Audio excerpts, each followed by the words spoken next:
कराची की मकामी अदालत ने तहरीक इंसाफ के मुहर्रिर पर रुकन डॉक्टर रमेश कुमार के घर पर एहतजाज के मुकदमे में तहरीक इंसाफ के 2 साबिक MPA समेत 6 मुल्जिमान की बरियत की दरख्वास्त मंसूख कर ली है। इस पर हम बात करेंगे डॉन न्यूज़ के रिपोर्टर शफी बलोच से। शफी, बताइएगा क्या कुछ हुआ आज अहाता अदालत में? साबिक MNA समेत 6 मुल्जिमान की बरियत की दरख्वास्त मंसूख कर ली है। अदालत ने सईद आफरीदी, शाहनवाज जदून समेत 6 मुल्जिमान को मुकदमे से बरी कर दिया है। इसमें अदालत को बताया गया कि तहरीक इंसाफ के कारकुनान ने पार्टी से मुनरिफ डॉक्टर रमेश कुमार के घर पर एहतजाज किया था और डॉक्टर रमेश कुमार उस वक्त जो है वो सिंध हाउस इस्लामाबाद में मौजूद थे।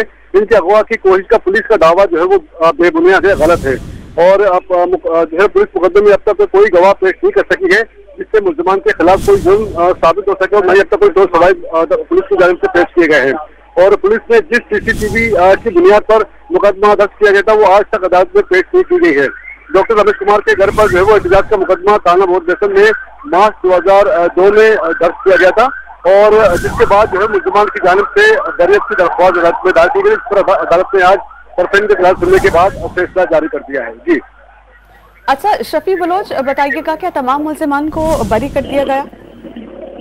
जी बिल्कुल, मुल्जिमान की जानिब से जो है उनके जो मुखला की जानिब से अदालत को बताया गया कि इनके खिलाफ इस्तग़ासा की जानिब से कोई सवाल पेश नहीं किए जा सके हैं और जो इल्जामात पुलिस की जानिब से लगाए गए हैं वो भी बेबुनियाद है, लिहाजा बरियत की दरख्वास्त लगाई गई थी जो कि अदालत ने जो है वो मंजूर कर ली है। जी बहुत शुक्रिया शफी, आप हमें अपडेट कर रहे थे।